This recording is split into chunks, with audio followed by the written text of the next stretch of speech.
The hip examination begins with observation.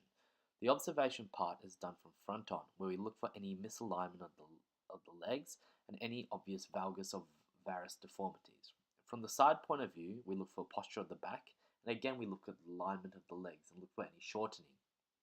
Our first test involves the Trendelenburg sign, which is used to test for the abductor muscles of the hip, such as gluteus medius and minimus. When we get the patient to lift up their leg, we might see tilting of the hip on the weight-bearing side, which is suggestive of weakness of the gluteal muscles. I then progress to functional assessments, where we look at walking of the patient to see if there's any obvious gross abnormalities. We get our patient to walk on their tiptoes and on their heels back and forth to look for any obvious nerve or muscular deformities or issues. Now we move on to inspection. When we're looking at the two hips and groins of this patient, it is important to try and expose the area. We're looking for any scars, muscle deformities, any swellings or masses which may be present. Especially in the sports setting, there may be hernias that we need to look out for as well. Then we begin with palpation, feeling around first the hips, the iliac crest, the pubic symphysis as well as feeling along the inguinal ligament looking for any masses.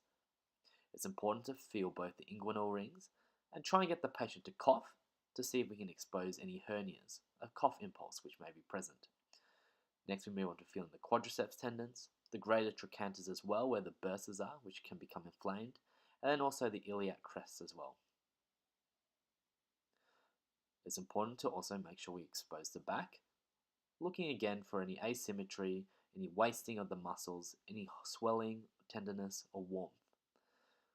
Again, we feel around the iliac crest and feel around the sacrum and coccyx and feel for any swellings or masses again.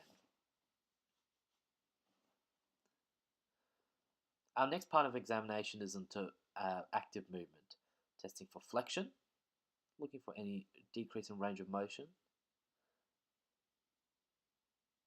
Then we move on to abduction as well of both hips. Full range of motion present here. And finally, adduction of the hip. The other movements possible, which is harder in active motion, is internal and external rotation. Irritation of the hip may find that especially in internal and external rotation, there is reduction in the range of motion because of pain. We then move on to passive movement, flexion, and also resisted as well. And again, flexion on the other side, resisted.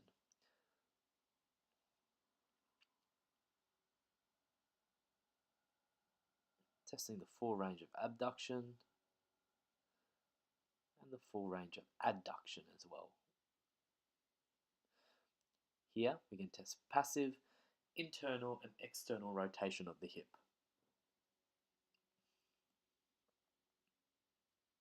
After we've tested our movements of the hip, we can then make sure we go into the front of the patient to make sure we test extension.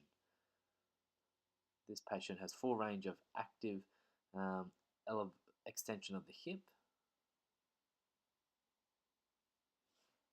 which can be seen there.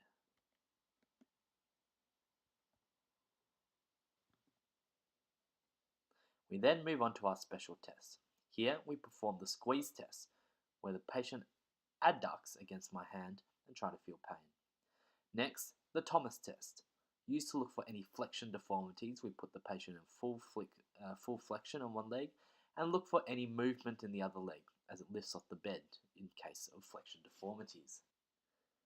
Our next test is the abdominal resisted crunch test, which can be useful for detecting any sport hernias. In this position, a patient may have pain when they do this crunch if they have a hernia, for example. Next, to test for ITB syndrome, we can put the patient in a side-on position and get them to glenohumeral adduct with gravity. If a patient has ITB syndrome, they will find that the adduction of the hip in this position will be resisted because of a tight ITB band.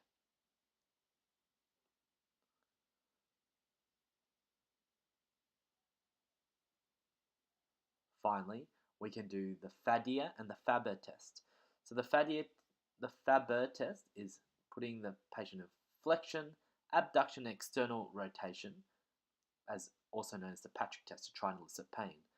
And finally, we can do the Fadia test, where the patient is put in flexion, adduction, and internal rotation to test for any anterior impingement in that hip as well. Usually, if it's positive, we can get pain or restriction of movement in this sort of test.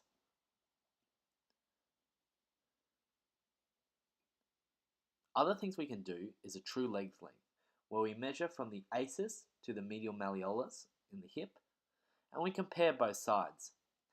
Any asymmetry in these measurements from one leg to the other suggests that there is pathology of the hip, and they should be of the same length. We can also measure apparent leg length from the umbilicus to the medial malleolus, and a difference here might suggest tilting of the pelvis. Finally, our last special test is a neurological slump test. A neurological slump test is basically where we put the patient in a hunched position, straighten their leg, and bend their neck. Straightening their neck at the end, if that relieves pain, is suggestive of a neural sort of symptoms or navicular pain. Finally, as with all our tests, we finish with a functional test to see how the patient will perform in a normal setting. To begin with, a squat, which is important to test the quadriceps and hamstrings, and single leg squats is important. Other tests that we can do include hopping on the spot, and making sure that we look at how they land and any misalignment of the legs. And finally, we can do step up and step up down tests to see if there's any abnormalities as well. It's important when seeing a patient who presents with hip pain or knee pain to examine both the hip and knee joint because of the possibility that hip pain can radiate down to the knee. I would also like to do a neurological examination and reflexes and sensation as well for the completion of my hip examination.